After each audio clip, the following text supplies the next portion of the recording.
প্রথম যে জিজ্ঞাসাটি সেই জিজ্ঞাসাটি করেছেন সুদীপ ধর।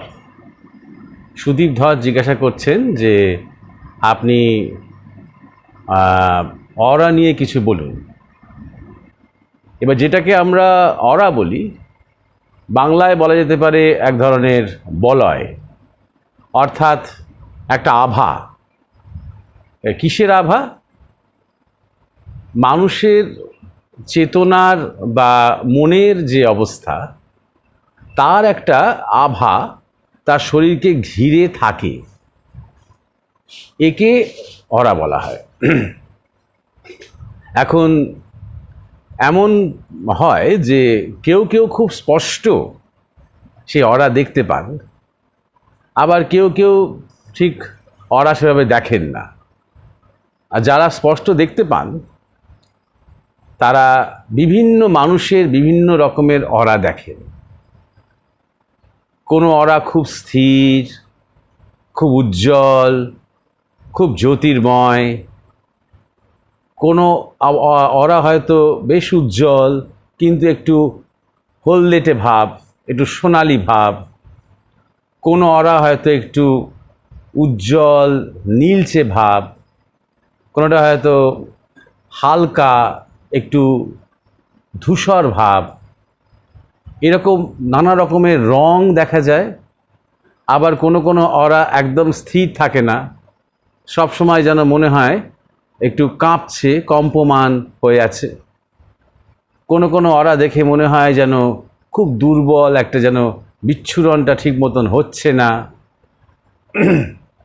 এরকম ধরনের বিভিন্ন রকমের অরা বিভিন্ন রকমের মানুষের মধ্যে বা মানুষকে ঘিরে দেখা যায়। তার সাধারণত পুরো শরীরটাকে ঘিরেই একটা বলয় তৈরি হয়, যেটা কখনো কখনো বলা যেতে পারে একটা ইলেকট্রোম্যাগনেটিক একটা সাটেল ফিল্ড।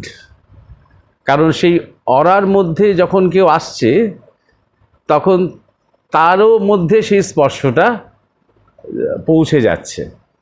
আবার একে অপরের অরার মধ্যে একটা আদান প্রদানও হয়। দুজনে খুব কাছাকাছি যদি বসে থাকে, দুজন খুব বন্ধু হতে পারে, অথবা দুজনের মধ্যে সম্পর্ক খুব একটা ভালো নয় হতে পারে, তখন ওই অরার একটা ধাক্কাধাক্কি শত্রু হলে, আর অরার একটা বেশ বন্ধুত্ব, অন্তরঙ্গতা সম্পর্ক যদি প্রিয় সম্পর্ক হয়, সেইটা সূক্ষ্মভাবে হয়। এমনকি আমার পরিচিত বেশ কিছু আমার গুরু ভাইরা আছেন যারা বিদেশি, তারা এক ধরনের চিকিৎসা করেন যেটাকে ওরা বলেন বডি ট্রিটমেন্ট। অর্থাৎ শরীরের মধ্যে যে এনার্জি আছে, শরীরের মধ্যে যে শক্তি আছে, যেটাকে প্রাণ শক্তি বলি আমরা বাংলায়, চাইনিজ ভাষায় তাকে চি বলা হয়, সেই শক্তিকে ম্যানিপুলেট করা, হাত দিয়ে চাপ দিয়ে, ঠিক মাসাজ নয়, সেই শক্তিকে পথ দেখানো, তার একটু রূপান্তর করা, তাকে কিছু মেসেজ দেওয়া, শরীরটাকে যেন কিছু নির্দেশ দেওয়া, এই ধরনের কাজ করেন। এবং এটাকে আরও সূক্ষ্ম স্তরে নিয়ে যাওয়া যায় এই ধরনের ট্রিটমেন্টকে, এই বডি ট্রিটমেন্টকে। এর একটা পেশাগত নামও আছে, সেটা হচ্ছে অর্থোবায়োনমি। এই অর্থোবায়োনমির শেষ স্টেজে কিন্তু আছে অরা ট্রিটমেন্ট।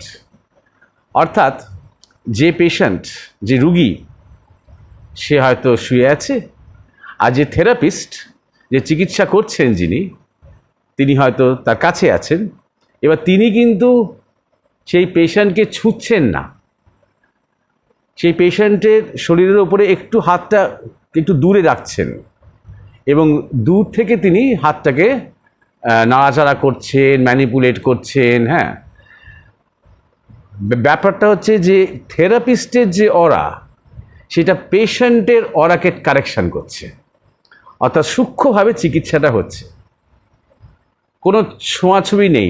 দূর থেকে যারা ব্যাপারটা জানে না, তারা দেখে মনে হবে এটা কী হচ্ছে, এটা কি ম্যাজিক হচ্ছে না কি, এটা কী হচ্ছে, রাজগুই ব্যাপার হচ্ছে, কিন্তু একেবারেই নয়। এর কিন্তু খুব ভালো ফল হয়।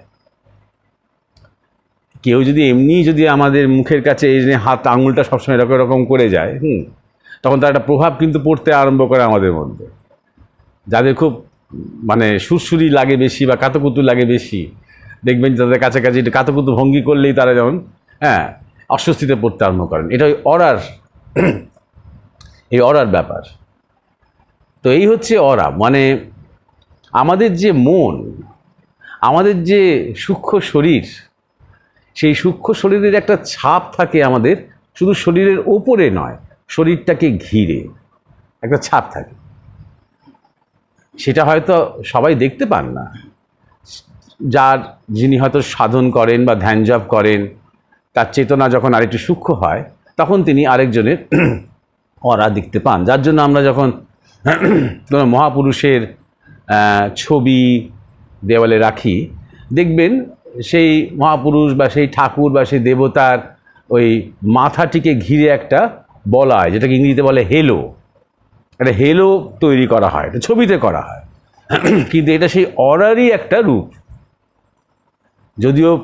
যদি অরাকে একদম ঠিক ঠিক মানে বোঝাতে হয়, তাহলে কিন্তু ওটা পুরো শরীরকে ঘিরেই, ঠিক আমাদের স্থূল যে শরীরটা রয়েছে, এই শরীরটাকে ঘিরেই চারপাশে কিন্তু একটা বলয় বা একটা বলা যেতে পারে জ্যোতি, কিন্তু সেটা উজ্জ্বল হলে তখনই তাকে জ্যোতি বলা যাবে, কিন্তু একটা আলোর মতন একটা বলয় তাকে ঘিরে থাকে। এটা শুধু যে মানুষের মধ্যে থাকে তা নয়, যারা অরা দেখতে পারেন তারা তখন কোনো গাছের দিকে আপনি এক দৃষ্টে তাকিয়ে থাকুন, একটা পার্টিকুলার কোনো গাছের দিকে অনেকক্ষণ তাকিয়ে থাকুন, তা দেখতে পারবেন সেই গাছটার একটি অরা যেন ধীরে ধীরে ধীরে ধীরে তৈরি হচ্ছে।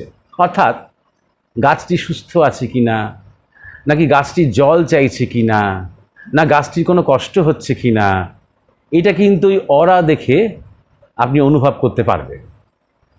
পশু পাখিদেরও থাকে। আপনার যদি কাছাকাছি কোনো কুকুর থাকে বা বিড়াল থাকে, অনেকক্ষণ যদি আপনি তাকে লক্ষ্য করেন, অনেকক্ষণ এক দৃষ্টে তাকিয়ে থাকতে থাকতে আস্তে আস্তে সেই শরীরটা একটা কিছু বলবে, একটা কিছু কমিউনিকেট করবে, একটা কিছু মাধ্যমের মধ্যে দিয়ে। তো তামসিক অরা হয়, রাজসিক অরা হয়, সাত্ত্বিক অরা হয়। অর্থাৎ আমাদের মন যে স্তরে রয়েছে, সেই স্তর অনুযায়ী একটা আলোক বৃত্ত তৈরি হয় বলা যেতে পারে। এটা একটা সূক্ষ্ম শরীরের প্রকাশ। উদাহরণস্বরূপ আমি বলি, ঠাকুর শ্রীরামকৃষ্ণ একটু কোনো কাজে একটু বাইরে গিয়েছিলেন সকালবেলা।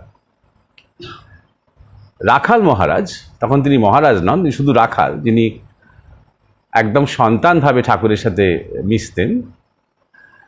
তো তিনি সারাদিনই ওই দক্ষিণেশ্বরেই ছিলেন, আরও সবার সাথে তিনি থেকেছেন, গল্প করেছেন, খাওয়া দাওয়া করেছেন, জপ ধ্যান করেছেন, বিশ্রাম নিয়েছেন। বিকেলের দিকে ঠাকুর এসেছেন যখন, রাখালকে দেখে বললেন, হ্যাঁ রে, তুই আজকে মিথ্যে কথা বলেছিস নাকি? তোর মুখের চেহারাটা এরকম কেন? তো রাখাল বলেছে, না তো, আমি তো কোনো মিথ্যে কথা বলিনি। নিশ্চয়ই বলেছিস, কিছু একটা বলেছিস, তোর মুখে ছাপ পড়ে গেছে দেখছি, বলে ঠাকুর চলে গেলেন। রাখাল ভাবলেন, তো আমি তো কোনো মিথ্যে কথা বলিনি, তাহলে ঠাকুর এরকম করে কেন বললেন?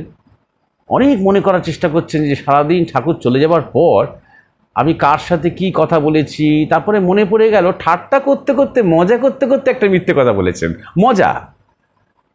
তখন তিনি ছুটতে গিয়ে ঠাকুরকে বললেন, হ্যাঁ, আমি গল্প করতে করতে না ঠাট্টা মজা করে মিথ্যে কথা বলেছি, সেটা যাকে বলেছি সেও জানে সেটা মিথ্যে কথা।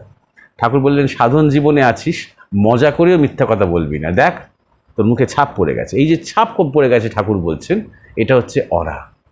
আমার নিজের জীবনেও হয়েছে। আমি তখন হিমাচল প্রদেশে বাণীক্ষেতে, আর গুরু মহারাজের সাথেই আছি, এবং আমরা অনেকেই আছি। তারপরে গুরু মহারাজের কিছু ভক্ত বাড়িতে যেতে হবে আশেপাশে হিমাচল প্রদেশের বিভিন্ন জায়গাতে। তো তিনি বেরিয়ে চলে গেলেন কয়েকদিন। সেই কয়েকদিন আমরা মানে অন্যদের কথা ছেড়ে দিচ্ছি, আমি নিজের কথা বলছি, জপ ধ্যান কমই করেছি, ফাঁকি দিয়েছি বেশি। আর হিমালয়তে আছি, আর গুরু মহারাজের সাথে আছি, সে আনন্দেই মত্ত হয়ে আছি। খাওয়া দাওয়া, আড্ডা, হইচই, এটাই বেশি হয়েছে। রাত্রি জেগে জেগে জেগে জেগে, হ্যাঁ, হয়তো আমরা গান শুনেছি, কি সিনেমা দেখেছি, আড্ডা দিয়েছি। তো গুরুমা যখনই ফিরলেন প্রথমে আমার দিকে তাকিয়ে বললেন, তোর অরাটা তামসিক হয়ে গেছে। আমি তো তখন চিন্তায় পড়ে গেলাম যে আমি তো কোনো আলাদা করে কোনো খারাপ কাজ তো করিনি। তবে পরে যখন ওনাকে জিজ্ঞাসা করলাম, আলোচনা করতে করতে বুঝতে পারলাম যে আমার যে লাইফস্টাইল, আমার যে ছন্দ, যে রিদম আমি সাধারণত থাকি, আর যেটাতে আমার থাকা উচিত, থাকার কথা, একটু বেশি শিথিল হয়ে গিয়েছিলাম সেই কদিন। গুরুমা যে কদিন ছিলেন না, এই বন্ধু বান্ধব আড্ডা হই চই গল্প এইসব নিয়েই বেশ একটু মত্ত হয়েছিলাম। রাত্রি জাগরণটাও হচ্ছিল, জব ধ্যানটা তেমন হচ্ছিল না। রাত্রির জেগে জব ধ্যান করলে আলাদা কথা, রাত্রির জেগে আড্ডা দিলে আবার সেটা আরেক রকমের হয়ে যায়। তার ক্লান্তি, শরীরের মধ্যে একটা ক্লান্তি আসতে আরম্ভ করে, একটু হতোদ্যম হয়ে যায়, মনের মধ্যে আর সেই উৎসাহ তুঙ্গ অবস্থাটা থাকে না। তো স্বাভাবিকভাবেই তখন তামসিক হয়ে গেছে ওরা। তখন আবার আমি তখন চিন্তা করছি এটাকে আবার সাত্বিক অরার দিকে নিয়ে যেতে হবে। তো এই যে অরা, এটা এমনি সাধারণ মানুষ আমরাও কিছুটা বুঝতে পারি, যারা হয়তো অত অরাটা বুঝতে পারি না, দেখতে পাই না, কিন্তু মুখের ছাপে যে পরিবর্তন হয়, সে কেমন পরিবেশের মধ্যে রয়েছে, তার স্বাস্থ্য কেমন রয়েছে, তার মন কেমন রয়েছে, সে আনন্দে আছে কি না, হতাশ হয়ে আছে কি না, এই ছাপটা কিন্তু তার মুখের ওপরে পড়ে। আর সেটারই একটা অরা তৈরি হয়। সবাই অরা দেখতে না পেলেও এই ছাপটা কিন্তু, যার একটু অন্তর্দৃষ্টি আছে, যে একটু ভালোবাসা নিয়ে তাকায় মানুষের দিকে, সে কিন্তু বুঝতে পারে এই এই অরার ব্যাপারটা বা সূক্ষ্ম ব্যাপারটা সে বুঝতে পারে। এইরকম ধরনের বহু ঘটনাই রয়েছে। যেমন ধরা যাক, লক্ষ্য করে দেখা যায় যে বাচ্চাদের দিকে আমরা সবাই আকৃষ্ট হই, কারণ বাচ্চাদের অরা, সে যেমনই হোক, বাচ্চা ছেলে হোক বাচ্চা মেয়ে হোক, কেন? কারণ তার মধ্যে একটা ফ্রেশনেস আছে, একটা উজ্জ্বলতা আছে, একটা টাটকা ব্যাপার আছে। শুধু বাচ্চা কচি কচি নরম নরম গাল, সুন্দর দেখতে, আদো আদো কথা বলছে, এও বাহ্য, এগুলো বাইরের ব্যাপার। কিন্তু আসল ব্যাপারটা হচ্ছে তার একটা অরা আছে, আর সে অরাটা খুব পবিত্র। তাকে ঘিরে একটা বলয় আছে। হ্যাঁ, এটা আপনারা বলতে পারেন যেখানে চোখের একটা বড় ভূমিকা। চোখকে বলাই হয় মনের আয়না। আর এই যে আমাদের দুটো চোখ, আর তার উপরে ভুরু, আর ঠিক ভুরুর মাঝখানে আমাদের আজ্ঞাচক্র, একে বলা হয় তৃতীয় নয়ন। এই তৃতীয় নয়ন বা আজ্ঞাচক্র হচ্ছে মনের জন্মভূমি। অর্থাৎ মন ওইখান থেকে জন্মায়। মন জন্মায় বলতে ইচ্ছা জন্মায়, বাসনা জন্মায়। যখন বাসনা নেই, যখন ইচ্ছা নেই, তখন ব্যক্তিগত মন বলে কিছু নেই। তখন রয়েছে বিশ্ব মন, তার মধ্যে দিয়ে ক্রিয়াশীল হচ্ছে। সেই বিশ্ব মনকে আমরা বলি ঈশ্বরের ইচ্ছা। তাই জন্য সেই ব্যক্তির মধ্যে, সেই বিশেষ মানুষটির মধ্যে দিয়ে ঈশ্বরের ইচ্ছা প্রবাহিত হচ্ছে। আর তার অরা সবচেয়ে উজ্জ্বল, কারণ সেখানে একটা ঈশ্বরীয় আলো আমরা দেখতে পাই বা অনুভব করতে পারি, সবাই দেখতে নাও পেলেও। যার মধ্যে যত আধ্যাত্মিক শক্তি আছে, তার অরার বিস্তার তত বেশি। সেটা শুধু তার শরীরটিকে ঘিরে সংকীর্ণ হয়ে থাকে না, সেটা আরও বিস্তৃত হয়। এবং অনেক দূরে দূরেও যারা রয়েছেন, তাদের কাছ পর্যন্ত সেই অরা পৌঁছে যায়। তারাও সেই অরার মধ্যে, যেন একটা আলোকে ঝর্ণার মধ্যে, তারা সেখানে যেন একটা শক্তি পান, প্রেরণা পান।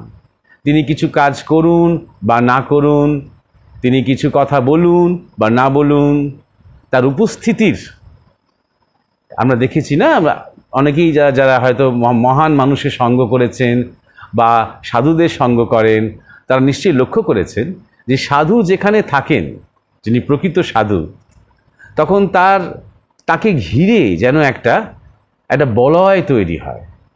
আর সেটা কি অরা বলা হয়, একটা কম্পন, একটা ভাইব্রেশন। তা তার একটা রূপ কেউ কেউ দেখতে পায়। তা সাধারণত যখন খুব উজ্জ্বল জ্যোতির্ময় যখন রূপ হয়, তখন তাকে বলা হয় সাত্ত্বিক, সাত্ত্বিক অরা। আবার একটু আগে আমি প্রথমেই শুরুতে বলছিলাম যে কোনো কোনো অরা যেন একটু কাঁপছে, কাঁপে, অস্থির, অর্থাৎ তার মন ভীষণ অস্থির, তার মনের মধ্যে স্থিরতা নেই, ভীষণ চঞ্চলতা রয়েছে তার মনের মধ্যে। তো আবার কারো কারো অরা দেখে মনে হয় যেন রুগ্ন, অর্থাৎ যেন ক্ষীণ, ম্রিয়মাণ, একটা একটা ঘোলাটে, হলদেটে যেন রং, উজ্জ্বল নীল, উজ্জ্বল সোনালী, উজ্জ্বল জ্যোতির্ময়, ঠিক সাদা বলা যাবে না, জ্যোতির্ময়, এইগুলো হচ্ছে ভালো, পজিটিভ, মানে তার চেতনা স্থিতি খুবই উন্নত হয়ে রয়েছে, বা সে একটা ভালো অবস্থায় রয়েছে, বা সে ভালো মেজাজে রয়েছে, ভালো মুডে রয়েছে, তুঙ্গে রয়েছে। আর কারো কারোর মধ্যে হয়তো দেখা যাবে যে একটু ক্ষীণ হয়ে আছে, অর্থাৎ সে হয়তো কিছুটা অবসাদের মধ্যে রয়েছে, হয়তো মানসিক অনেক চাপের মধ্যে রয়েছে, সংকটের মধ্যে রয়েছে। এইগুলো বোঝা যায়, এক ধরনের বলা যেতে পারে সূক্ষ্ম শরীরের একটা আভা। ঠিক সূক্ষ্ম শরীরের রূপ বলবো না, সে কথায় আমরা আসবো, সে সূক্ষ্ম শরীর নিয়ে আরও কথা হবে এরপরে জিজ্ঞাসায়। ঠিক সূক্ষ্ম শরীরের রূপ বলবো না, কিন্তু সূক্ষ্ম শরীরের যে রূপটা রয়েছে তার একটা আভা, একটা ছটা। এবার যে যত উন্নত স্থিতিতে রয়েছেন, উচ্চ স্থিতিতে রয়েছেন, যে শুধু স্থূলে রয়েছেন তার অরা একটু তামসিক হবে, যে একটু সূক্ষ্মে রয়েছেন, অর্থাৎ যার কাজ কর্ম ভাবনা চিন্তা রুচি মনোপ্রধান, তার একটু রাজসিক অরা হবে। আর যে একটু কারণ অবস্থায় রয়েছেন, অর্থাৎ দর্শন, ধ্যান, সৎসঙ্গ, আলোচনা, তার যে অরা, সে অরাটার মধ্যে একটা সাত্ত্বিক ভাব, একটা উজ্জ্বল ভাব সে অরাটির মধ্যে থাকবে। এই হচ্ছে যে সুদীপ ধর যে জিজ্ঞাসা করেছিলেন অরা নিয়ে, তা সে অরা নিয়ে একটু আলোচনা করার চেষ্টা করলাম। আশা করি মোটামুটি একটা ধারণা তিনি পেয়েছেন। এরপর যে জিজ্ঞাসাটি আছে সেটা হচ্ছে মুকুল মলি, তার নাম। তিনি জিজ্ঞাসা করেছেন যে দেহ বহির্ভূত বলে কি কোনো আত্মা থাকে, থাকলে কি রূপ? এবারে প্রথমত আত্মা, এই আত্মা সম্বন্ধে কনসেপশনটা আমাদের অনেকের মধ্যে একটু ভুল হয়ে আছে। আমরা ভাবি যে আত্মা যেন দেহ থেকে একটা আলাদা কিছু। আমরা তাই জন্যে মাঝে মাঝে বলিও যে মৃত্যুর পর দেহ থেকে আত্মা বেরিয়ে গেল, এইরকম আমরা বলি। আবার অন্য কোনো শরীরে হয়তো কোনো আত্মা প্রবেশ করলো, এইরকম আমরা বলি। এই সব শব্দগুলো বা এই ভাবনাগুলো আমরা সম্ভবত আমাদের যে বিদেশি কালচার সেইখান থেকে এসেছে। ওরা যেটাকে সোল বলে, SOUL, সোল, এই সোল যখন তখন বেরোয় আর ঢোকে। এই সোল অপেক্ষা করে মৃত্যুর পর শেষ বিচারের দিন পর্যন্ত। ইন্ডিভিজুয়াল সোল, প্রত্যেকের আলাদা আলাদা সোল, এইটাকে আমরা একটা আত্মা বলে আমরা বলছি। কিন্তু আত্মতত্ত্বের কনসেপশন সম্পূর্ণ আলাদা। উদাহরণ, সমুদ্রে একটা জলের ফোঁটা, আমরা কি বলবো সমুদ্র কি ফোঁটা থেকে বহির্ভূত কিছু? আমরা কি বলবো, কি জানি আমরা? যে সমুদ্র ফোঁটাতেও আছে, বাইরেও আছে, সর্বত্রই আছে। কোথাও কোথাও ফোঁটা রূপে, বুদবুদ রূপে, কোথাও উর্মিমালা রূপে, কোথাও ঢেউ রূপে, কোথাও ফেনা রূপে প্রকাশিত হচ্ছে সমুদ্র। তাই জন্য দেহ বহির্ভূত আত্মা কি করে সম্ভব? উপনিষদের ঋষি, তার সামনে বসে আছেন শিষ্য। শিষ্য জিজ্ঞাসা করছেন যে গুরুদেব, এই যে আপনি বলছেন যে ব্রহ্ম সর্বং স্খলিদং ব্রহ্ম, সর্বত্র ব্রহ্ম, সর্বত্র বিরাজমান, অনুসৃত এবং ওতপ্রোত হয়ে আছেন, কিভাবে সেটাকে আমরা প্রত্যক্ষ করতে পারছি না কেন? কিভাবে? গুরুদেব বললেন এক পাত্র জল নিয়ে আসো। জল নিয়ে আসা হলো, জলটা এক চুমুক পান করো, করা হলো। জলের স্বাদ কেমন লাগলো? শিষ্য বললেন জলের স্বাদ জলের মতো লাগলো। বেশ, এবার ওতে এক চিমটে নুন দাও। নুন দেয়া হলো, বলে এইবার এক চুমুক পান করো। পান করলো, এবার কেমন লাগলো? বলছে নোনতা লাগলো। নুনটা কোথায়? গুরুদেব তখন বলছে। তখন শিষ্য চুপ করে আছেন, অনুসৃত হয়ে আছে, ওতপ্রোত হয়ে আছে, সর্বত্রই রয়েছে জলটার মধ্যে, তুমি শুধু স্বাদে বুঝতে পারছো। ঠিক তেমনই তোমার চেতনা যখন উন্নত হবে, আরো সূক্ষ্ম থেকে সূক্ষ্মতর, আরো কারণ থেকে কারণতর স্থিতিতে যাবে, তখন বুঝতে পারবে স্বাদ, এই জীবন জগৎ শরীর অণু পরমাণু ব্রহ্মাণ্ড সর্বত্র সেই একই তত্ত্ব, একই চৈতন্য অনুসৃত এবং ওতপ্রোত হয়ে আছে। আমরা যদি বলি আকাশ, স্পেস, আকাশ কি শুধু মাথার ওপরে আছে? আকাশ তো আমার পাশেও আছে, সর্বত্রই তো আকাশ।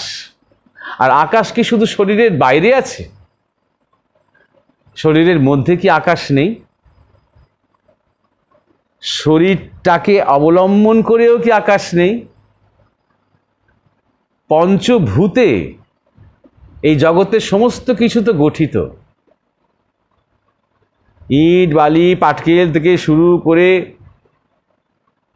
পাহাড় সমুদ্র পথ ঘাট জঙ্গল মানুষের শরীর কীট পতঙ্গ সবই পঞ্চভূতের রূপ। পঞ্চভূতের মধ্যে আকাশতত্ত্ব রয়েছে, ক্ষিতি অপ তেজ মরুদ বোম বোম আকাশতত্ত্ব। তাহলে আমরা কি বলবো যে আকাশ দেহ বহির্ভূত? অন্তর্গত অনুসৃত ওতপ্রোত বহির্ভূত সবই তো, সর্বত্র আকাশতত্ত্ব রয়েছে।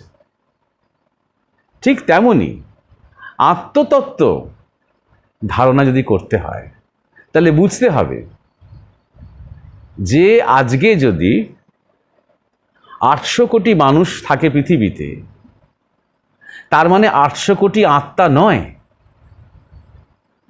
বা আরো কোটি কোটি যদি জীবজন্তু থাকে, বা কোটি কোটি পোকামাকড় থাকে, কোটি কোটি গাছপালা থাকে, তার মানে অত কোটি কোটি আত্মা, অত বিলিয়নস অ্যান্ড ট্রিলিয়নস অফ আত্মা তা কিন্তু নয়। একই আত্মা,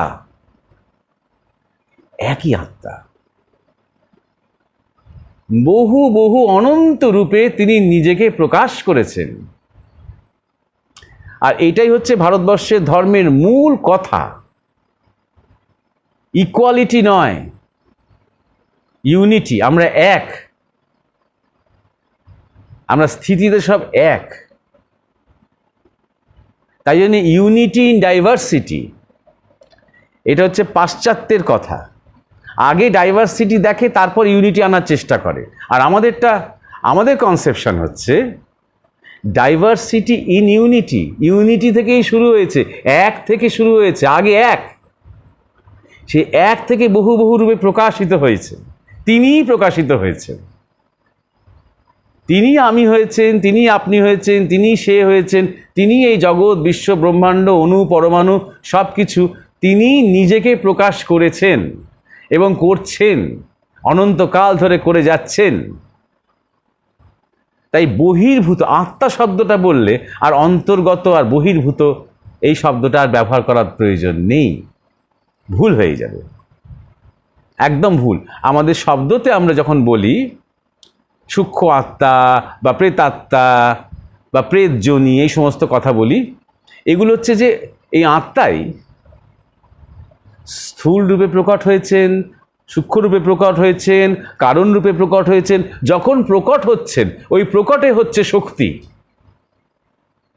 যখনই প্রকট হচ্ছে, স্থানকাল পাত্রে, তখনই তার একটা লিমিট আছে, একটা সীমা আছে, তার একটা শুরু আছে, শেষ আছে, তার একটা আয়ু আছে। প্রাক-উৎপত্তি, উৎপত্তি, প্রবৃদ্ধি, বৃদ্ধি, রূপান্তর, ক্ষয়, লয়, এই 7টা স্টেজের মধ্যে দিয়ে এই শক্তির দৃশ্যমান জগতে যে চলা, সমস্ত কিছু, যে কোনো একটা মানুষের শরীর হতে পারে, একটা চায়ের কাপ হতে পারে, কি একটা ফুল হতে পারে, সেই এই যে 7টা স্তর বললাম, প্রাক উৎপত্তি, তার উৎপত্তির আগে একটা প্রাক আছে, তারপর উৎপত্তি, প্রবৃদ্ধি, বৃদ্ধির একটা প্রস্তুতি রয়েছে, গ্রোথ, একটা শিশু বড় হচ্ছে, একটা বাচ্চা, একদম কচি বাচ্চা, কয়েকদিনের বাচ্চা শুয়ে আছে, ক্রমাগত পা ছুঁড়ে যাচ্ছে, আমরা ভাবছি খেলছে, তা নয়, হাড় বড় হচ্ছে পায়ের। এই যে প্রবৃদ্ধি, বৃদ্ধিটা পরে আমরা দেখতে পাবো। এই হাড় বড় হচ্ছে না, চোখে দেখতে পাচ্ছি না, পা ছড়াটা দেখতে পাচ্ছি, একটু একটু করে সে যে লম্বা হচ্ছে, একটু বড় হচ্ছে, এটা পরে বুঝতে পারবো। প্রবৃদ্ধি, বৃদ্ধি, প্রাক উৎপত্তি, উৎপত্তি, প্রবৃদ্ধি, বৃদ্ধি, রূপান্তর, তারপর বস্তু রূপান্তর হয়, এক অবস্থা থেকে আরেক অবস্থা, এক অবস্থা থেকে আরেক অবস্থা, রূপান্তর, ক্ষয়, লয়, আমাদের শরীর রূপান্তর হচ্ছে। শিশু বয়সে একরকম ছিলাম, বালক বয়সে আরেক রকম ছিলাম, কিশোর বয়সে আরেক রকম, এখন বার্ধক্য, তারপরে ক্ষয় চলছে, আমাদের বৃদ্ধিও হচ্ছে, আবার তার সাথে সাথে ক্ষয়ও চলছে, লয়, শরীরটা একটা সময় থাকবে না, মৃত্যু নয় কিন্তু, শেষ নয় কিন্তু, অন্তিম বিনাশ বলে কিছু নেই কিন্তু, লয় হচ্ছে, আবার শুরু হচ্ছে, এই শক্তির খেলা। তাহলে শক্তি যখন স্থূল রূপে, তখন আর চোখে দেখতে পাচ্ছি, শক্তি যখন সূক্ষ্ম রূপে, তখন আর চোখে দেখতে পাচ্ছি না, তখন অনুভব করতে পারছি মন দিয়ে। আর সেই অনুভব করতে পারা সূক্ষ্ম যে অবস্থাটা, তাকে প্রেতাত্মা কি সূক্ষ্ম আত্মা ইত্যাদি বলা। আত্মা অর্থাৎ আত্মতত্ত্ব যখন একটি সূক্ষ্ম রূপ ধারণ করেছেন বা কারণ রূপ ধারণ করেছেন, সেই সূক্ষ্ম রূপে নানা রকম স্তর হতে পারে, সে একটা দেবাত্মাও হতে পারে, কি একটা প্রেতাত্মাও হতে পারে, আলাদা, সেটা তার চেতনার উপর নির্ভর করছে, তার এই জন্মের যে কর্ম তার উপর সেটা নির্ভর করছে। তাই জন্যে যিনি জিজ্ঞাসা করেছেন, সেই মুকুল মলি, তাকে প্রথমেই বলি, দেহ বহির্ভূত আত্মা বলে কিছু হয় না, এটা কন্ট্রাডিকশন। আত্মতত্ত্ব সর্বত্র, সে শুদ্ধ চৈতন্য সত্তা, বিয়ন্ড এনার্জি। আত্মা কোনো এনার্জি নন, আত্মা শক্তি নয়, আত্মা হচ্ছে শক্তিমান। অর্থাৎ শক্তিকে যদি আমরা বলি কালী, তাহলে যে নিত্য তত্ত্ব, সে শক্তিমান, তিনি হচ্ছেন শিব। আমরা যদি আমাদের শরীরটাকে বলি শক্তির খেলা, আমাদের মনটাকেও বলি শক্তির খেলা, আমাদের বুদ্ধিটাকেও বলি শক্তির খেলা, আমাদের হৃদয়বৃত্তিকেও যদি বলি শক্তির খেলা, আমাদের আবেগকে যদি বলি শক্তির খেলা, কেন শক্তির খেলা বলছি? কারণ এগুলো সব পরিবর্তনশীল, এগুলো সব নাচছে, খেলছে, পাল্টাচ্ছে, চলছে, কাজ করছে। এই যে শক্তির যে নিরন্তর খেলা চলছে, এর কি কোনো শাশ্বত দ্রষ্টা আছেন? এই হচ্ছে জীবনের খোঁজ।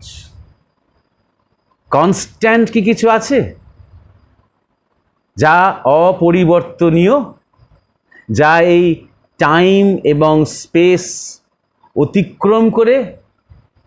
তেমন কি কিছু আছেন, বা তেমন কি কেউ আছেন? আছেন কি নেই এই উত্তরে আমি যাচ্ছি না। এইটা হচ্ছে জীবনের খোঁজ, এটাই খুঁজছেন সাধক কিংবা ভক্ত কিংবা উপাসক, যেই হয় সেই এইটাই খুঁজছেন। অতএব আমার মনে হয় মুকুল মলি যে জিজ্ঞাসাটি রেখেছেন, সেটা আসলে আত্মার জিজ্ঞাসা নয়, সেটা সূক্ষ্ম শরীরের জিজ্ঞাসা। অর্থাৎ শরীর থেকে কিছু কি আলাদা হয়ে যায়? হ্যাঁ, যেতে পারে। যা আলাদা হয়ে যেতে পারে তাকে বলা হয় সূক্ষ্ম শরীর। যার অরা নিয়ে প্রথম জিজ্ঞাসায় আলোচনা হচ্ছিল। আর সূক্ষ্ম শরীর মানে কি? সেখানে বাসনা আছে, ইচ্ছা আছে, আর তাই জন্যেই সূক্ষ্ম শরীরটা আছে। যখন বাসনা থাকবে না, ইচ্ছা থাকবে না, অর্থাৎ ব্যক্তিগত বাসনা। আমরা কি স্বামীজি যখন বলছেন, স্বামী বিবেকানন্দ, যে আমি চাই আরো হাজার হাজার বিবেকানন্দ আসুক আমাদের দেশে, আর অনেক শক্তি নিয়ে তার এই সমাজকে এবং দেশকে জাগাবে, এটা কি বাসনা? না, এটা সংকল্প, এটা প্রার্থনা। কারণ এখানে আমি বলে কিছু নেই। আমি চাই, উনি বলছেন, এই আমিটা এক মহান আমি। সেটা এই নাম রূপ, নরেন্দ্রনাথ দত্তের নাম রূপের মধ্যে আবদ্ধ নয়। এটা কোনো পার্সোনাল আকাঙ্ক্ষা নয়, এটা কোনো পার্সোনাল বাসনা নয়, তার কোনো পার্সোনাল নেই, তার কোনো ব্যক্তিগত ইচ্ছা অনিচ্ছা বা কোনো অভিমান আকাঙ্ক্ষা এসব কিছু নেই। তার যত সংকল্প সর্বজন হিতায়, সর্বজন সুখায়। এমন মহাত্মার মধ্যে থেকে যখন সংকল্প ওঠে, তখন মহামায়া ব্যস্ত হয়ে ওঠেন সেই সংকল্পকে পূরণ করার জন্য। কারণ যে পূর্ণ ত্যাগী, মহামায়া তার কাছে নত। তাই সন্ন্যাসীকে স্বামী বলা হয়। তিনি কার স্বামী? প্রকৃতির স্বামী, অন্তর প্রকৃতিরও স্বামী, আবার এই বহির প্রকৃতি যে বিশ্ব প্রকৃতি, তারও তিনি স্বামী। তাই না? ওর মধ্যে, ওর হৃদয় যখন সংকল্প ওঠে, প্রতিজ্ঞা ওঠে, তখন সেটা ঘটানোর জন্য পুরো ব্রহ্মাণ্ড ব্যস্ত হয়ে ওঠে। একদিন না একদিন সময় যখন হবে, তখন সেই সংকল্প নিশ্চিত রূপ পাবেই, ক্রিয়ার রূপ পাবেই। তাই যাদের ব্যক্তিগত বাসনা আছে, তারা এমনকি তারা বড় সাধকও হতে পারে, তাদের কিন্তু তখনও ব্যক্তিগত বাসনা আছে। সাধনার বাসনাও একটা বাসনা, কারণ সেখানে একটা আমি আছে। আমি সাধনা করে আমার ঈশ্বর দর্শন হবে, এই আমি এবং আমারটা খুব স্ট্রং তখনও। হ্যাঁ, সেই আমিটা জগৎকেন্দ্রিক নয়, ধর্মকেন্দ্রিক বা সাধন কেন্দ্রিক কিন্তু আছে। তাদের ক্ষেত্রে সূক্ষ্ম শরীর তো আছে বটেই, এবং কোনো কোনো যোগী বা কোনো কোনো সাধক হয়তো তারা নিজের স্থূল শরীর থেকে সূক্ষ্ম শরীরটা আলাদা করতে পারেন। এটা তেমন কিছু আহামরি একটা ব্যাপার নয়, বা এইটা নিয়ে বেশি মজে থাকারও কোনো প্রয়োজন নেই। শুধু এরকম কেন, এরকম অনেক ধরনের সিদ্ধি সাধনার পথে আসতে পারে। আমরা সবাই জানি যে ঠাকুর শ্রীরামকৃষ্ণ স্বামী বিবেকানন্দকে অষ্টসিদ্ধি দিতে চেয়েছিলেন। স্বামীজি তখন বলেছিলেন, নরেন্দ্রনাথ দত্ত তখন বলেছিলেন, ওতে কি হয়? ওতে কি ঈশ্বর দর্শন হয়? বলে না, তা হয় না, তবে অনেক মানুষের অনেক উপকার করা যায়। যেমন আশ্রম করা, কি হসপিটাল করা, কি অনেক কি জোগাড় করা, মানুষের উপরে এক ধরনের প্রভুত্ব করতে পারা। প্রভুত্ব করা খারাপ অর্থে নয়, নেগেটিভ অর্থে নয়, মানুষের মনের মধ্যে একটা ইমপ্রেশন তৈরি করতে পারা, অর্থাৎ একটা আকর্ষণীয় শক্তি, একটা সম্মোহনীয় শক্তি, এইরকম এগুলো করতে পারা। কারণ ওই অনিমা, লঘিমা, প্রাকাম্য, এরকম সাংঘাতিক সাংঘাতিক দুর্লভ সব সিদ্ধি ঠাকুরের কাছে এগুলো হাতের ধুলোর মতো। বলছি, তুই চাস তবে তোকে দিতে পারে। তখন নরেন্দ্রনাথ দত্ত বললেন, যেগুলোতে ঈশ্বর দর্শন হয় না সেগুলো আমার দরকার নেই। ঠাকুর খুশি হলেন, আনন্দ পেলেন। তিনি এইটাই শুনতে চাইছিলেন, যে শক্তি সিদ্ধি এমনকি লোককল্যাণ করবার জন্য যে শক্তি, সেটাকেও তিনি তুচ্ছ জ্ঞান করছেন। তার কাছে ঈশ্বর লাভ বা ঈশ্বরত্বের যে বোধ, সেটাই অনেক বেশি গুরুত্বপূর্ণ, প্রায়োরিটি। তাই জন্যে দেহ বহির্ভূত ঠিক নয়। আপনি যে জিজ্ঞাসাটা করেছেন মুকুলমণি, আপনার কথাতে ফিরে আসি। এই সূক্ষ্ম শরীরটাও দেখুন, সূক্ষ্ম শরীর আছে বলেই কিন্তু স্থূল শরীর আছে। কারণ সূক্ষ্ম স্থূল, থট, উইল অ্যাকশন। অর্থাৎ চিন্তায় আছি, তারপরে ইচ্ছায় আছি, আর তাই আমি শরীরে আছি। ইচ্ছা আছে বলেই আমি আছি। শরীরকে কখনো সেইভাবে আলাদা করে, একটা জীবিত জ্যান্ত নড়াচড়া করা কাজ করা একটা শরীরকে আমরা কি মন থেকে আলাদা করতে পারি? সেইভাবে পুরোপুরি আলাদা করতে পারি নাকি? কারণ আমাদের এই স্থূল যে শরীরটা, এটাও তো ইচ্ছারই একটা প্রতিফলন, এও তো এক ইচ্ছার রূপ। এবং আশ্চর্য হয়ে যাবেন আপনারা, এখন দেখা যাচ্ছে জড়বিজ্ঞানের ক্ষেত্রে যে শুধুমাত্র যে আমাদের ব্রেন আমাদের মেমরি ধরে রাখে তা নয়, আমাদের শরীরের প্রত্যেকটা অঙ্গ প্রত্যঙ্গ স্মৃতি ধরে রাখে, ব্যক্তির স্মৃতি ধরে রাখতে পারে। অর্থাৎ প্রত্যেকটা অঙ্গ প্রত্যঙ্গের একটা মনের কাজ করছে, সেখানে মনের কাজ আছে। আলাদা আলাদা মন নয়, সেটা নয়, ব্যক্তির মনই শুধুমাত্র ব্রেন দিয়ে ক্রিয়াশীল নয়, পুরো শরীর দিয়ে ক্রিয়াশীল। তাই জন্য একদিন ধরে জড়বিজ্ঞান এতকাল ধরে বলার চেষ্টা করেছে না যে ব্রেন তৈরি করে কনসাসনেস, আর ভারতবর্ষের ধর্ম কি বলছে? যে ব্রেন কনসাসনেসের একটা সামান্য প্রকাশ মাত্র। মানুষের যে ব্রেন, যেটা নিয়ে আমাদের এত গর্ব, এত অহংকার, এটা মানুষের চেতনার বা চৈতন্যের এক সামান্য প্রকাশ মাত্র। ব্রেন মোটেও কনসাসনেস তৈরি করে না। কনসাসনেসের জন্যই ব্রেন ক্রিয়াশীল থাকে, ব্রেনের কাজ হয়, সেটাই প্রমাণিত হচ্ছে। দেখা যাচ্ছে একদম হাতে কলমে ডাক্তাররা দেখছেন যে যখন অর্গান ট্রান্সপ্ল্যান্ট হচ্ছে, অর্থাৎ একজন শরীরের কোনো একটা অন্তর অঙ্গ নিয়ে, হয়তো লিভার হতে পারে, কিডনি হতে পারে, এমনকি হার্ট হতে পারে, সেইটা নিয়ে ট্রান্সপ্ল্যান্ট করা হচ্ছে আরেকজনের, যার হয়তো সেই অঙ্গটি বিকল হয়েছে।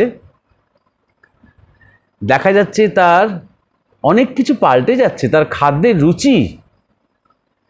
একজন ভীষণ কট্টর নিরামিষাশী, হার্ট ট্রান্সপ্ল্যান্ট হলো, আরেকজনের হার্ট তার মধ্যে প্রতিস্থাপন করা হলো। সে আরেকজন হয়তো অল্প বয়সে মারা গেছে এবং সে অবস্থায় তার হার্টটা তুলে নেওয়া হয়েছিল, প্রতিস্থাপন করা হলো। তারপর থেকে তার অসম্ভব মাছ মাংসের দিকে ঝোঁক, এবং কেউ বুঝতে পারছে না, বাড়ির লোকজন, যে কী ব্যাপার, এটা এরকম কেন হলো? পুরো বাড়িটাই নিরামিষাশী, অথচ এতদিন নিজেও নিরামিষাশী ছিল, আজকে আমিষের খেতে চাইছে পাগলের মতন। অনেক পরবর্তীকালে ডাক্তাররা সাধারণত ওই যাদের কাছ থেকে অঙ্গ নেওয়া হয় তাদের পরিচয় গোপন রাখা হয়, যারা গ্রহণ করেছে তাদের কাছে। শেষ পর্যন্ত ডাক্তার এটা নিয়ে রিসার্চ করতে গিয়ে দেখলেন যে যার হার্ট তোলা হয়েছে সে নিজে ভীষণ আমিষাশী ছিল। অতএব দেখা যাচ্ছে যে এই অঙ্গ প্রতিস্থাপনের ক্ষেত্রে দেখা যাচ্ছে যে হার্ট পর্যন্ত মেমরি ক্যারি করছে, স্মৃতি বহন করছে। তাহলে আমি কি করে বলবো যে আমার সূক্ষ্ম শরীরটা স্থূল শরীর থেকে সম্পূর্ণ আলাদা? স্থূল এবং সূক্ষ্ম তো জড়িয়ে টড়িয়ে একসাথে একাকার হয়ে আছে, তো আলাদা কোথায়? আজকে আমি কথা বলছি, আপনি শুনছেন, আমি কি শুধু একটা বডি নাকি? আমি যদি আমার এখানে ছবি রেখে দিই, বা আপনি একটা ছবি রেখে দেন, তাহলে কি আদান প্রদান হবে? তাহলে এই যে একটা আদান প্রদান হচ্ছে, এটা তো কারণ এই যে রূপ, এই রূপের সাথে তো একটা অরূপ তত্ত্ব রয়েছে। আপনি যিনি শ্রোতা, আপনারও তো তাই। কাঠ তো শুনছে না, পাহাড় তো শুনছে না, বা একটা ইটের টুকরো তো শুনছে না, শুনছে তো শুধু একটা বডিও নয়, বা একটা বডির মধ্যে দুটো কান, আর কানের সাথে কানেক্টেড ব্রেন, শুধু এইগুলো তো শুনছে না, তার সাথে আরেকটা ব্যাপার রয়েছে তো, শোনার আগ্রহ, যে মন, ইচ্ছা, তাই না? আর তাই জন্যই তো আপনার হয়তো অনেক সময় হয় কি, ধরা যাক যে আমরা গুরুদেবের কথা শুনতাম, উনি কথা বলছেন, আমরা সামনে বসে আছি, এবং ভালো কথা আরম্ভ হয়ে গেল, দারুণ কথা আরম্ভ হয়ে গেল, তখন আর কেউ এরকম করে কুঁজো হয়ে বসে থাকতেই পারছে না, শরীর সোজা হয়ে যাচ্ছে, রিজিউ হয়ে যাচ্ছে, শির দ্বারা সোজা হয়ে যাচ্ছে এরকম। শরীরের সাথে মনের কত যোগ। মন যেই উচ্চতার, এক হাইপোথ্যালামাস উচ্চতার যখনই সন্ধান সে পাচ্ছে, সেই রস সে পাচ্ছে, সেই স্পর্শ সে পাচ্ছে, সঙ্গে সঙ্গে শরীরের উপর তার প্রতিক্রিয়া হচ্ছে, শরীর একদম শির দ্বারা সোজা হয়ে যাচ্ছে। উল্টোটা দেখবেন, ধরা যাক, এক্সপেরিমেন্ট করে দেখবেন, ধরা যাক সন্ধেবেলা টেলিভিশন খুলে আপনি একটা সিরিয়াল দেখছেন, আর মোটামুটি সিরিয়ালের বিষয়বস্তু ওই থোর বড়ি খাড়া, খাড়া বড়ি থোর, আপনি জানেন। আপনি দেখবেন না সাধারণত যে আপনার নিজের শরীর বা আশেপাশে কারোর শরীর ওই সিরিয়াল দেখতে দেখতে ওই জার ননদ বা ওই কূটনীতি কি ব্যবসা, বড় বড় কর্পোরেট লোকেদের কি ইচ্ছা আকাঙ্ক্ষা ইত্যাদি ইত্যাদি দেখতে দেখতে আপনার শির দ্বারা সোজা হয়ে যাচ্ছে। আপনি খুব একটা লক্ষ্য করবেন না, দেখবেন আরও যেন ধনুকের মতন বেঁকে যাচ্ছে। স্তরটা যেই নিচের দিকে, অমনি শরীরের উপর তার প্রভাব পড়ছে। যখন ভালো আলোচনা হচ্ছে, ভালো কিছু হচ্ছে, ইন্সপায়ারিং কিছু, প্রেরণামূলক কিছু, শরীর সারা সোজা খাড়া হয়ে যাচ্ছে একদম। আবার যখন একটা ডাউনওয়ার্ড কিছু, অ্যাকচুয়ালি একঘেয়ে, কিন্তু আপনি দেখছেন আপনার একটা নেশায় পড়ে গেছেন বলে, তখন দেখবেন শরীরটা একদম একেবারে কুঁজো হয়ে যাচ্ছে, যেন বেঁকে যাচ্ছে, যেন গোল হয়ে যাচ্ছে। তাহলে এই এতগুলো কথা কেন বলছি? কারণ স্থূল এবং সূক্ষ্ম কারণ, এই তিনটে শরীর আমরা আলাদা আলাদা বলি, ঠিকই আছে তো, আছে, কিন্তু আসলে যখন স্থূল শরীরটা আমাদের পেয়ে গেলাম এবং স্থূল শরীর যখন ডেভেলপ করতে আরম্ভ করলো এবং একটা ইগো তৈরি হলো, তখন কিন্তু একদম অঙ্গাঙ্গিভাবে মিলেমিশে আছে। তাই যখন সাধকের ক্ষেত্রে যখন সূক্ষ্ম শরীর তারা কোনোভাবে আলাদা করতে পারেন, যেটাকে ইংরেজিতে বলে আউট অফ বডি এক্সপিরিয়েন্স, অর্থাৎ বডি থেকে বেরিয়ে যাওয়া, এটা যেমন যারা করতে পারেন, তখন স্থূল শরীরটা কিন্তু কোনো আর সক্রিয়তা থাকে না, সেটা কিন্তু সম্পূর্ণ নিষ্ক্রিয় থাকে। হয় সেটা সম্পূর্ণ সবাসনে একেবারে চিত হয়ে শুয়ে আছে, আর না হয় সে ধ্যানমগ্ন হয়ে আছে, হয়তো পদ্মাসনে স্থির হয়ে আছে। সেই স্থূল শরীরটা কিন্তু ওই সূক্ষ্ম শরীরটা ধরুন বেরিয়ে গেছে, সেই অবস্থায় কিন্তু সেই স্থূল শরীর হাঁটতে, চলতে, কথা বলতে, খেতে পারবে না। ওর সূক্ষ্ম শরীরটাকে দরকার, ওই মন বা ইচ্ছা, এই যাই বলুন না কেন, সেটা ফিরে আসা দরকার, একসাথে হওয়াটা দরকার আবার ক্রিয়াশীলতার জন্য।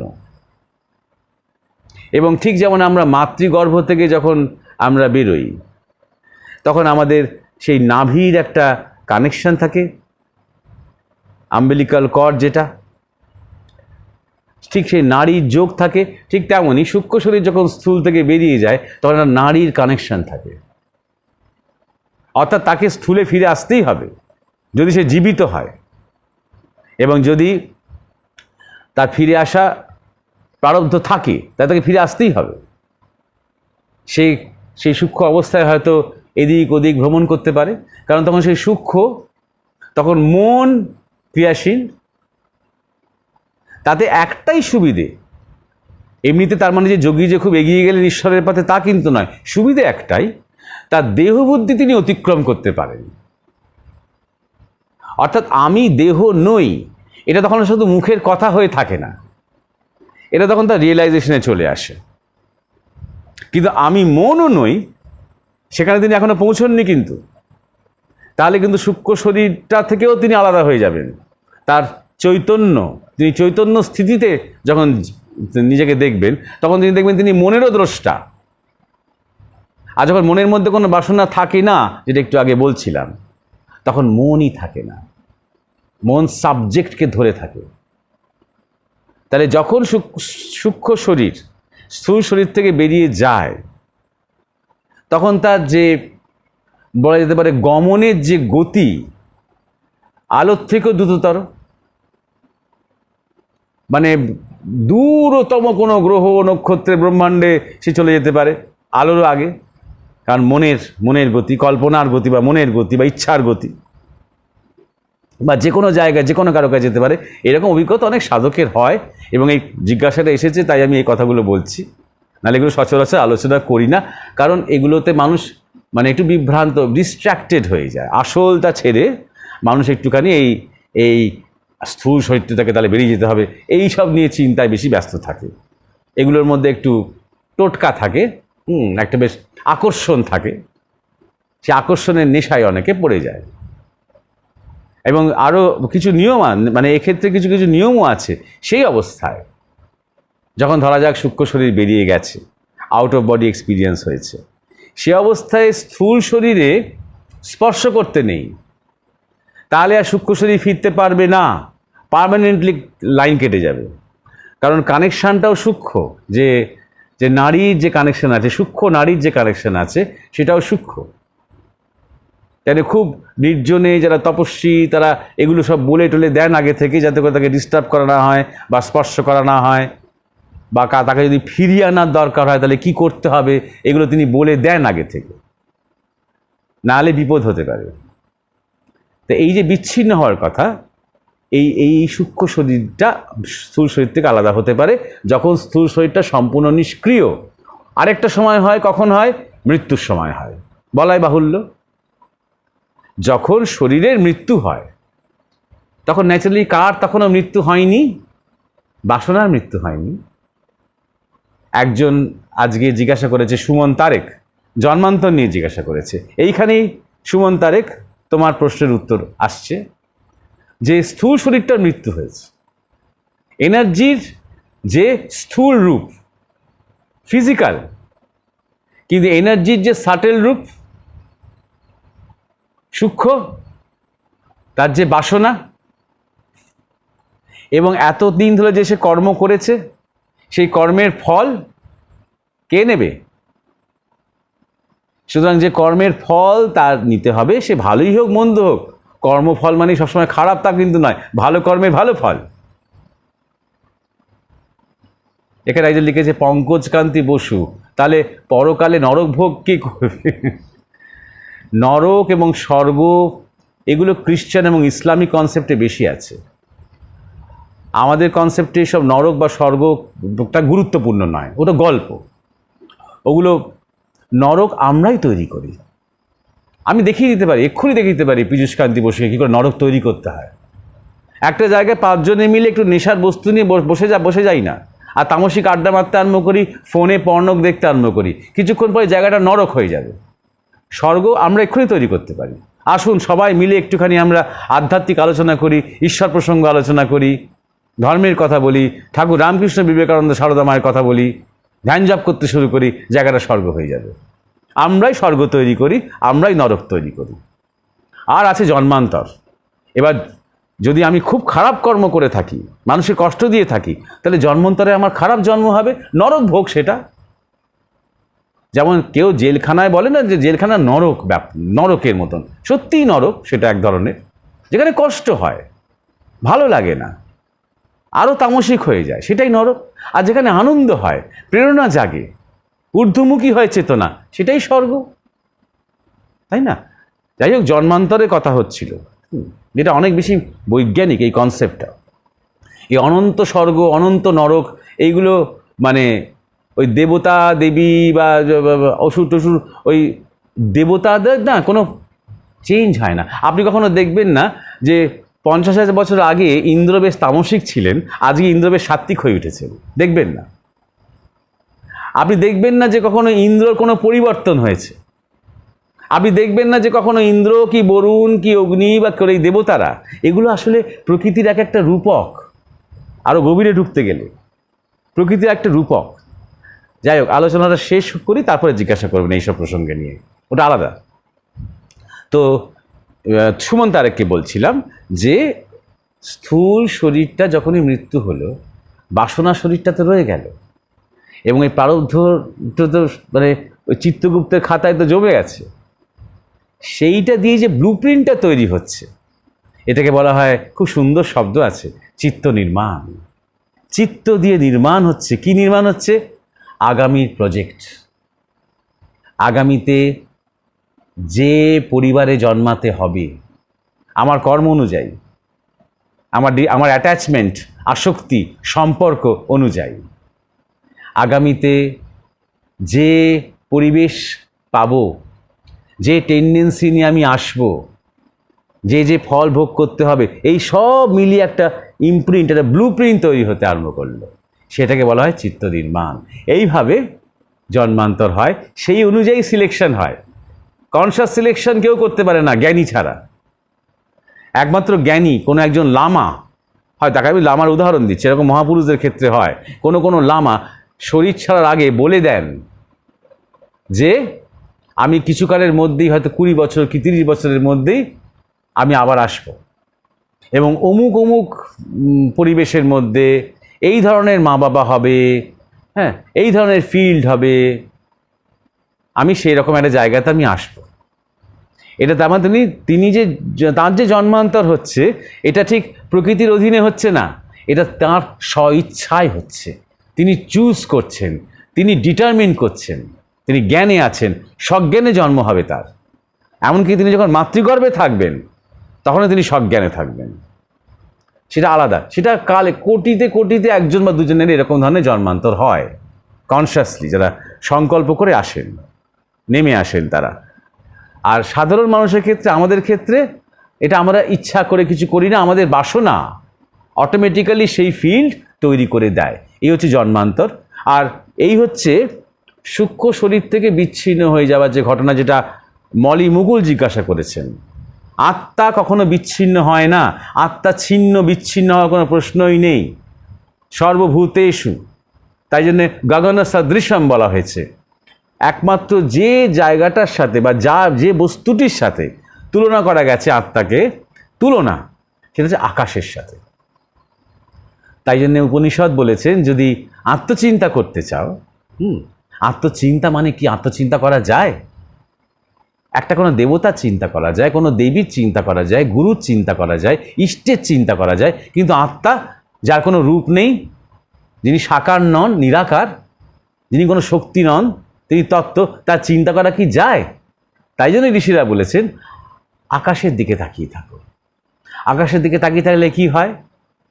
আকাশের যেন কোনো সীমা নেই, অসীম, কোথাও তার শুরু আর কোথাও তার শেষ নেই, অনাদি, অসীম আকাশ। আকাশের রং সব কিছুর উপরই প্রতিভাসিত হয়, কোনো কিছুই আকাশকে প্রভাবিত করে না। এই এখন এত বৃষ্টি হচ্ছে, এত মেঘলা, এত কিছু হচ্ছে, আকাশটা কি নেই? একই রকম আছে। যখন এই মেঘ সরে যাবে আবার সেই আকাশ, ঠিক সেইটাকেই তাই জন্যে বলছে গগন সদৃশ। আত্মার জন্ম নেই, মৃত্যু নেই, আত্মার সংখ্যা নেই। এক আত্মা, দুই আত্মা, তিন আত্মা বলে কিছু হয় না, একই আত্মা। আত্মাই আছেন, আর বাদবাকি নেই তা নয়, অনিত্য, আত্মার প্রকাশ। ওইখান থেকে আত্মপ্রকাশ কথাটা এসেছে। আত্মার যে প্রকাশ যেখানে বেশি হয়, ঠাকুর রামকৃষ্ণ, চৈতন্যদেব, যিশু, ভগবান বুদ্ধ, সন্ত কবির, এই যে আত্মার যে প্রকাশ, মানে শাশ্বত সনাতন সত্যের যে প্রকাশ, সেই আত্মপ্রকাশ। আত্মা নিজেকে প্রকাশ করে, আত্মা কিছু সৃষ্টি করেন না।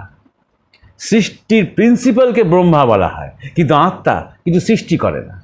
এবং সৃষ্টি বলতে কি? ওই প্রাকুৎপত্তি উৎপত্তি, যেটা সৃষ্টি বলে মনে হচ্ছে আমাদের চোখে, আমাদের স্পেকট্রামের মধ্যে সৃষ্টি বলে মনে হচ্ছে। একটা বস্তু রূপে আমরা কিছু একটা দেখছি। শিশুটিকে যখন আমরা মাতৃগর্ভ থেকে বেরোতে দেখলাম, তখন মনে করলাম সৃষ্টি, কিন্তু এই সৃষ্টিটাকে শুরু হয়েছে কিন্তু 10 মাস আগে। তারও আগে কিন্তু প্রাক সৃষ্টি আছে। একটু আগে যেটা বলছিলাম, সূক্ষ্ম শরীর এসেছিল, তাহলে ফার্স্ট সৃষ্টি বলে কিন্তু কিছু নেই, প্রকাশ। আবার অন্তিম বিনাশ, ডিস্ট্রাকশন, এন্ড বলে কিছু নেই, লয়, রূপান্তর। আমি জল গরম করছি নিচে, আস্তে আস্তে আস্তে জলটা কমছে, ফুটছে আর কমছে, আর ধোঁয়া হচ্ছে, রূপান্তর হচ্ছে। আমরা কি বলবো জলটার মৃত্যু হচ্ছে? না তো, জলের রূপান্তর হচ্ছে তরল থেকে বাষ্পে। যেমন তাহলে শক্তি, জলের যে শক্তি, H2O যে শক্তি যেমন ছিল তেমনই আছে, কিন্তু ততটাই আছে, কিন্তু অন্য অন্যভাবে সে অন্য অন্য জায়গাতে সে মিশে যাচ্ছে, আর চোখে দেখা যাচ্ছে না। অতএব যা কিছু চোখে দেখা যাচ্ছে কিছুকালের জন্য, সেটা আমাদের ভাষায়, আমাদের দৃষ্টিতে তার একটা সৃষ্টি আছে, তার কিছুক্ষণের স্থিতি আছে, আর তার একটা লয় আছে বা ধ্বংস আছে। আসলে সেটা অন্য অবস্থা থেকে রূপান্তরিত হয়ে সৃষ্টি বলে মনে হচ্ছে, আবার ধ্বংস হতে। এই আমার হাতে এই কাপটা আছে, এই কাপটা ভেঙে যেতে পারে, এই কাপটার এই রূপটা ধ্বংস হলো, কিন্তু তার মধ্যে যে তত্ত্বগুলো রয়েছে, যে পঞ্চভূত রয়েছে, যে মলিকিউলস রয়েছে, সেটা প্রকৃতির মধ্যে আস্তে আস্তে বিভিন্ন বিভিন্ন তত্ত্বে মিশে যাবে। যখন আমাদের শরীরটা যখন মারা যায়, সে দাহই করা হোক বা কবরই দেওয়া হোক বা জলে ভাসিয়ে দেওয়াই হোক, যাই হোক না কেন, তখন শরীরের কি হয়?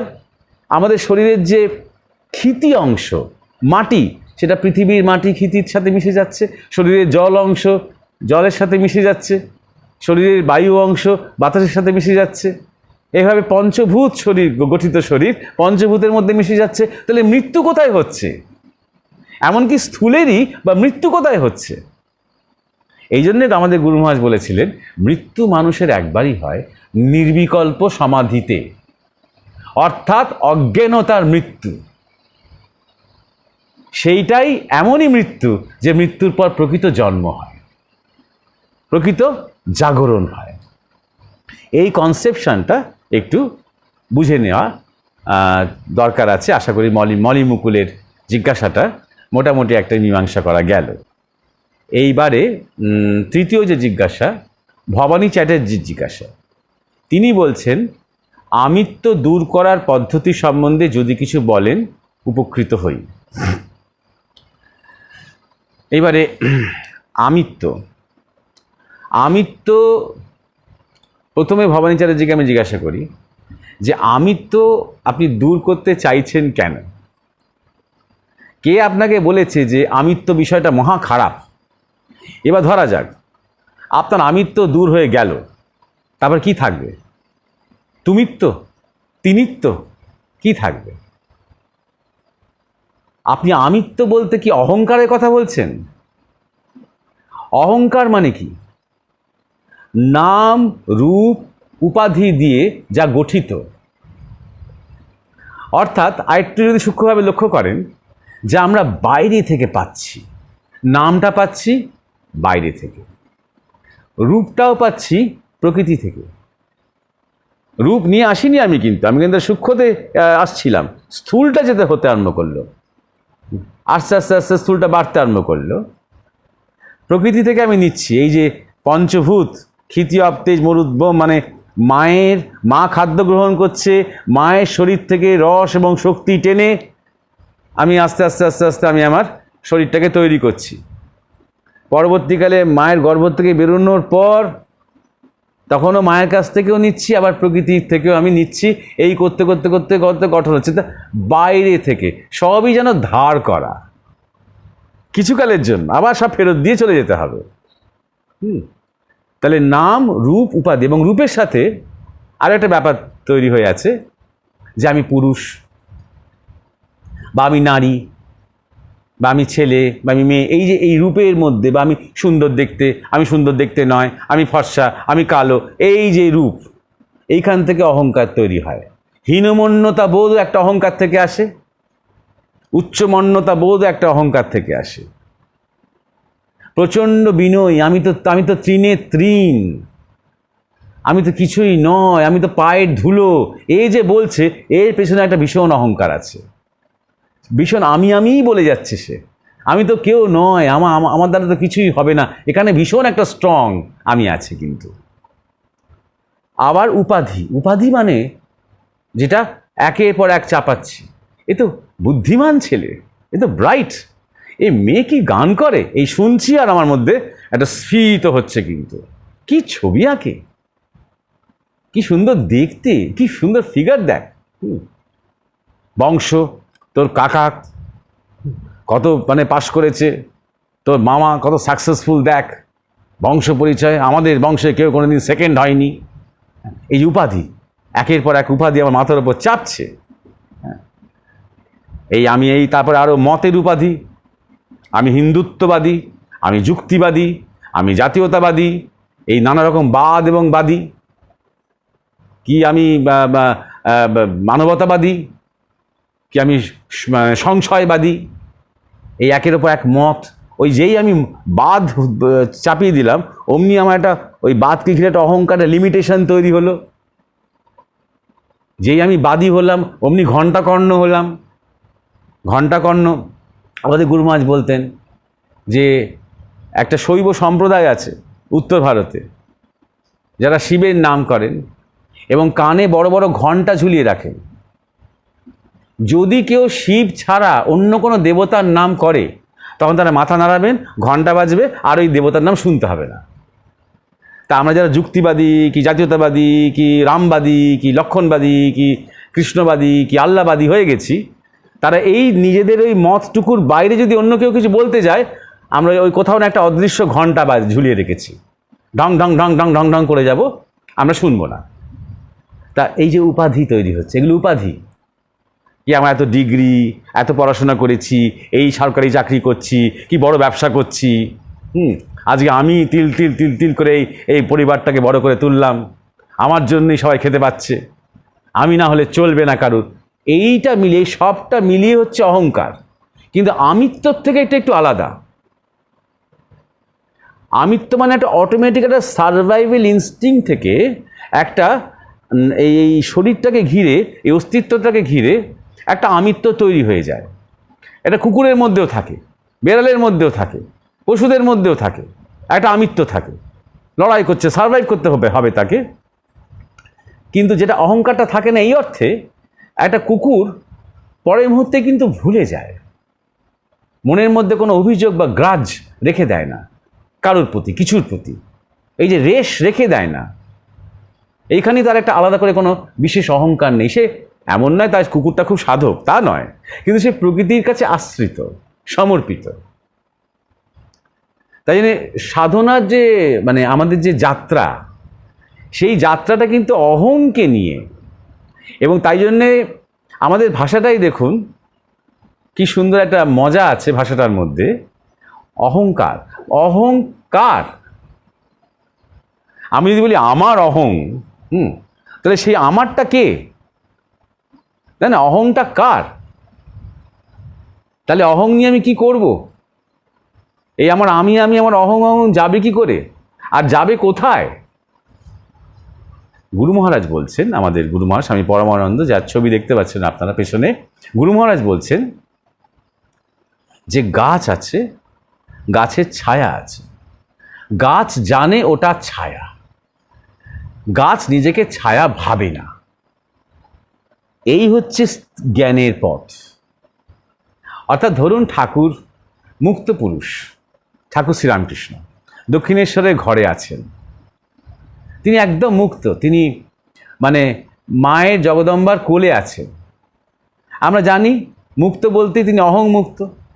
এইবার আমরা গিয়ে যাকে বললাম নমস্কার করে প্রণাম করে, ঠাকুর কেমন আছেন, উনি কি নির্বিকার হয়ে তাকিয়ে থাকবেন? যেহেতু তিনি আর ঠাকুর ডাকে সাড়া দিতে পারেন না, কারণ তারা অহং নেই। তারা ঠাকুর কিংবা রামকৃষ্ণ কিংবা গদাধর এইগুলোর সাথে আর কোনো কানেকশন নেই বলে তিনি কি সাড়া দেবেন না? অবশ্যই সাড়া দেবেন, কিন্তু তিনি জানেন এটা একটা খোল। এই বডিটা রয়েছে এই কমিউনিকেশনটা করার জন্য। ভালো আছিস রে, তোরা কেমন আছিস, বস বস বস, কি খাবি বল, এইটাকে বলা হচ্ছে। গাছটি জানে যেটা ছায়া। তাহলে অহং থাকবে না, অহং দূর করে দেব, এই দূর দূর করতে গিয়ে কিন্তু আমরা অনেক সময় অনেক ক্ষতি করে ফেলি। আমি মোলে ঘুচিবে জঞ্জাল, ঠাকুর বলছেন। এই আমিটা হচ্ছে অভিমান, অজ্ঞানতার যে আমি, সেই আমি মোলে ঘুচিবে জঞ্জাল। আবার বেদান্তের যে আমি, সেই নাম রূপ উপাধির আমিকে অতিক্রম করে যাকে বলা হয় বিরাট আমি বা পাকা আমি, যে অসীম আমি, যে আত্মতত্ত্বের যে আমি, সে ব্রহ্মই বলা যাক বা আত্মাই বলা যাক, চৈতন্যই বলা যাক বা আমিই বলা যাক বা তুমিই বলা যাক তাকে, বা কিছু নাই বলা যাক। বুদ্ধ কিছু বলেননি। বুদ্ধ এ নিয়ে কিছু বলেননি, কারণ বলা যায় না তাই বলেননি। প্রকাশ করছি মানেই তো একটা ডুয়ালিটি। আমি যখনই বলছি এই, তার মানেই তো আমি নিজেকে বাদ দিয়ে দিলাম। আমি তো সেই আমি বলতে যাকে ধরছি সে তো সেই তত্ত্বেরই প্রকাশ। তাই জন্য মুখে বলা অ্যাকচুয়ালি যায় না। তাই জন্য ঠাকুর শ্রীরামকৃষ্ণ বলছেন যে নুনের পুতুল সমুদ্রের জল মাপতে গেল, যে কত জল, কত গভীর, কিন্তু আর ফিরে এসে কিছু বলতে পারলো না, সে একাকার হয়ে গেল। এই জ্ঞানের কথা বলছেন তিনি, সমাধির কথা বলছেন তিনি। তাই জন্যে প্রথম অবস্থায় আমি এবারে ভবানী চ্যাটার্জিকে বলছি, প্রথম অবস্থায় সাধক কি করেন বা ভক্ত কি করেন? তিনি জানেন যে অহংকারটা এরকম চলে যাও বলে চলে যাবে না, যে চলে যাও বলছে সেও এক অহংকার। এটা অহংই চাইছে অহংকার চলে যাক, তাই না? তাই ওইটা না করে প্রেমে, ভালোবাসায়, ভক্তিতে অহংয়ের চরিত্রটাকে একটু পাল্টে দিতে হয়। আমার জমি, আমার গাড়ি, আমার বাড়ি, আমার ছেলে, আমার মেয়ে, আমার কীর্তি, এই আমারটা থেকে, হ্যাঁ, আমার সাধনা, আমার ধ্যান, আমার ঠাকুর, আমার গুরু, এখনো অহং আছে, কিন্তু অহংয়ের বিষয়টাকে একটু পাল্টে দেওয়া হচ্ছে। করতে করতে করতে করতে তিনি প্রভু, আমি দাস, তিনি ইষ্ট, উপাস্য, আমি উপাসক, তিনি আমার প্রেমিক, আমি তার মানে আরাধনা করি তার,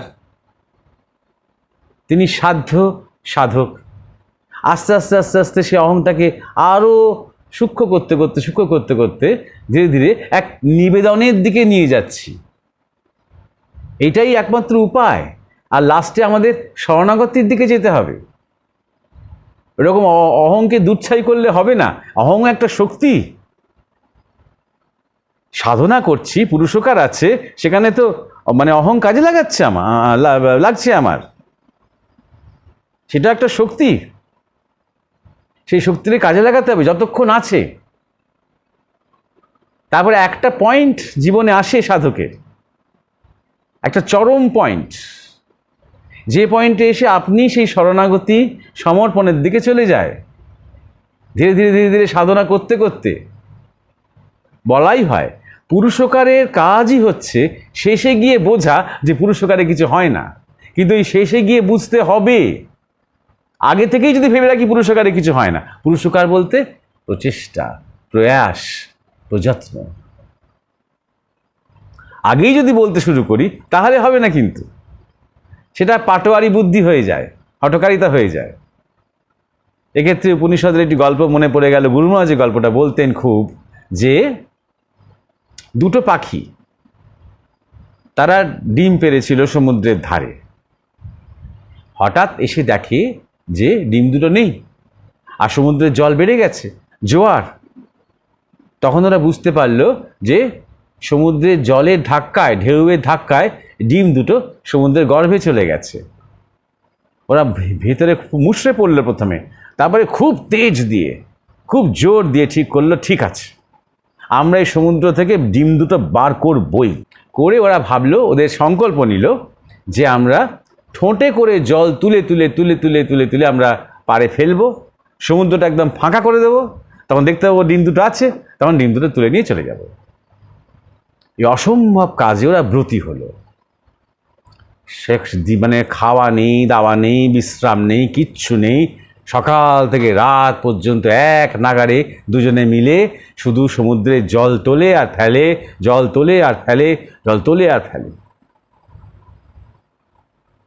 মহাপ্রকৃতি বিচলিত হয়ে উঠলেন যখন এই মহাপ্রকৃতি দেখেন, বা বলা যেতে পারে প্রকৃতিতে যখন এরকম ঘটনা ঘটে যে কেউ একজন, কোনো পশুও হতে পারে, মানুষ হতে পারে, কিছু, সে এক অসম্ভব নিজের মানে চরম লিমিটকে চ্যালেঞ্জ করছে।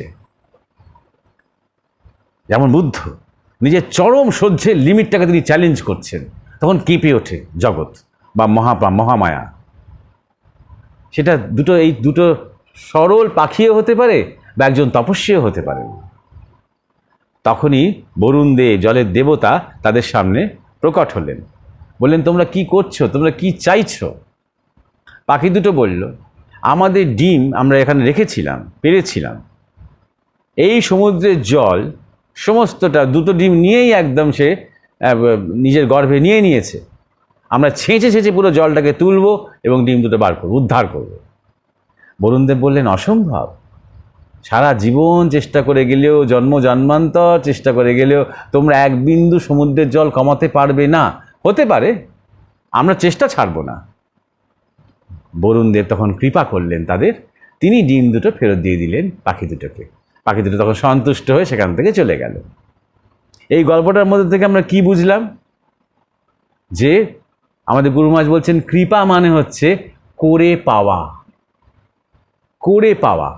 আমি বসে আছি, কিছুই করতে চাইছি না, ধ্যান জপ করতে বললে বলছি যখন সময় হবে তখন করব।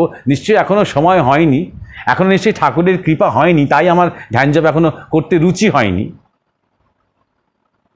সৎসঙ্গ সাধুসঙ্গ শোনো, যখন ভালো লাগবে তখন শুনবো, এখনও সময় হয়নি, তিনি কৃপা করলে হবে। এই রকমভাবে কোনোদিনই কৃপা হয় না, সেই সময়টা কোনোদিনই হয় না, কারণ এগুলো হঠকারিতা বুদ্ধি, সরল বুদ্ধি নয়। তাই যার মধ্যে সত্যি আন্তরিকতা আছে, চেষ্টা আছে, প্রযত্ন আছে, পুরুষকার আছে, অসম্ভবকে সম্ভব করার চেষ্টা আছে, তখন গুরু কৃপা বা ঈশ্বরের কৃপা হয়। আর তখন সে বুঝতে পারে এটা নিজের চেষ্টায় করা যায় না।